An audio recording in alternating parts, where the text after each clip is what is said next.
Hello everyone, the anime down here with a top 5 isekai that should be animated. If not, you can blame me, but seriously, these isekai will be animated. Anyway, let's get to the video.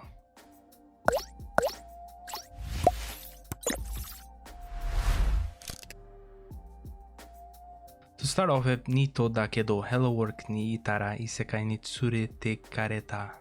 In this series we follow Masaru, a Neet whose job search is going nowhere until he stumbles into a strange job offer.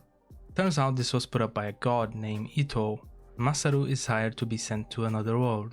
Masaru is not tasked with doing anything particular aside from simply making diary entries and submitting them to Ito. So Masaru, with no way to return to his own world, just sets off to build a new life for himself. Masaru has a cheat ability that gives him RPG-like statuses, which help him grow stronger like in a game. However, he's not absurdly powerful and he still often has to rely on his comrades in battles. Why would this series be animated, you say? Well, it is an incredibly popular isekai, as within the top 100 most read works in Naro no Shousetsuka. Hello Work is part of the older generation of isekai, and it was published as a light novel starting in 2013. It has since then become one of the biggest isekai titles for the MF Books label, which has titles like The Eighth Son, Are You Kidding Me?, Jobless Reincarnation, and Rising of the Shield Hero. Its manga adaptation in particular has been quite popular, having reached over 400,000 copies in circulation with only 5 volumes. I'm sure this will be animated soon enough and I'm looking forward to it. Next we have Reincarnated as a Sword. The title says it all, does it not?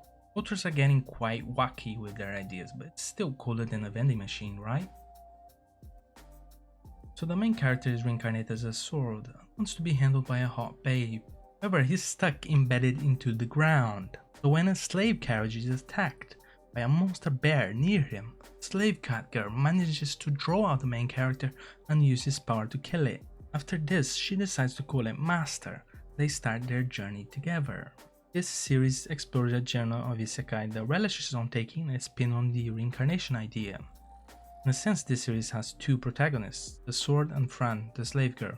This is a great mix of slice of life and action. It's quite fulfilling to see Fran's character grow. With over 1.4 million copies in circulation, Isekai Sword is one of the biggest isekai titles that have yet to be animated.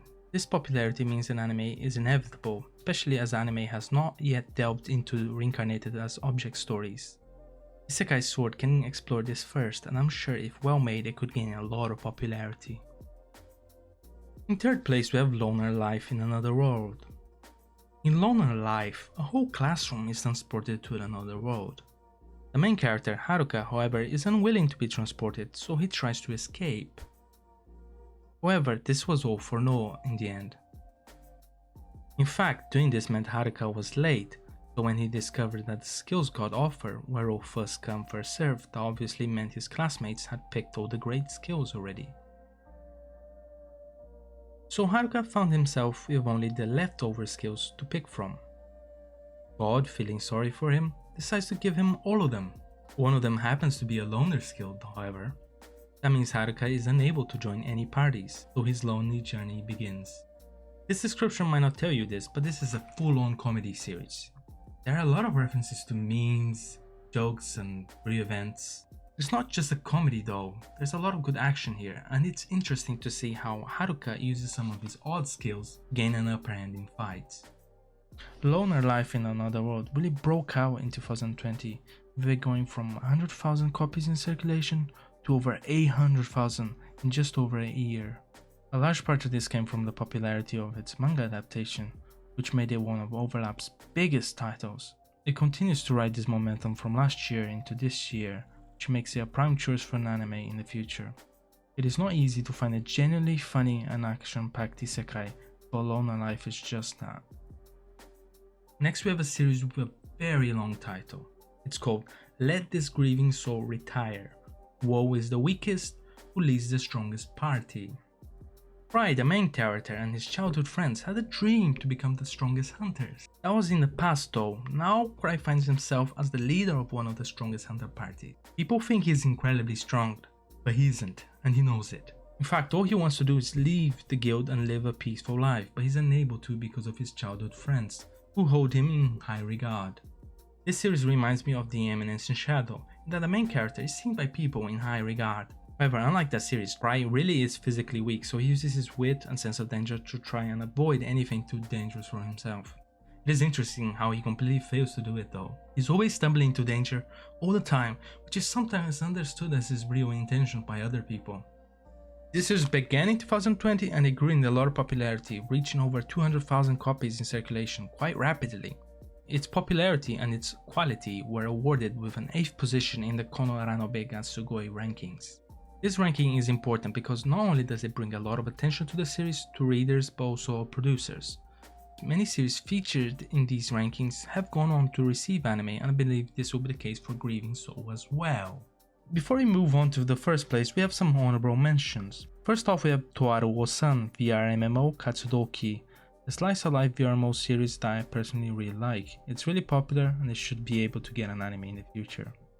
Next we have Hell Mode, Yarikomi Suki no Gamer wa Haisete no Isekai de Musou Suru. Hell Mode really exploded in popularity recently and an anime is definitely coming in the future. It's still quite early, so it will probably take a while. Next we have two series lumped together, The Revenge of the Soul Eater and Re-Monster. Both are darker isekai that are quite popular and should be able to get an anime in the future, especially as we have not had a lot of dark isekai yet.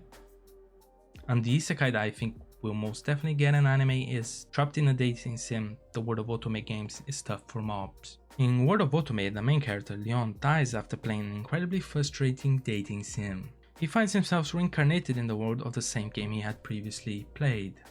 In this world, women reign supreme and men have low status, unless you are one of the main male characters. Leon, however, is not a main character, he's only a mob character, so his life is not easy. But with the past knowledge of the game, he aims to change his fate. There's a lot to enjoy here. It's very fun to see Leon follow his own path in the world, whilst trying to avoid conflict with the main characters, but failing because he cannot stop himself because of his past frustration with the game and its characters. This series is still relatively new, but it has stood out from the rest almost immediately. Its original light novel has quickly climbed into the top 100 most read of all time in Naro. This explosive rise in popularity makes it a top pick for an anime in the future, and I'm really happy for it because this is personally one of my favorite new isekai and seeing it animated will be great. So that was the video. What did you guys think?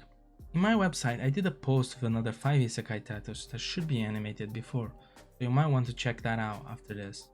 So what's everyone's favorite isekai? Leave a comment and don't forget to subscribe, like and ring the bell. Catch you guys later.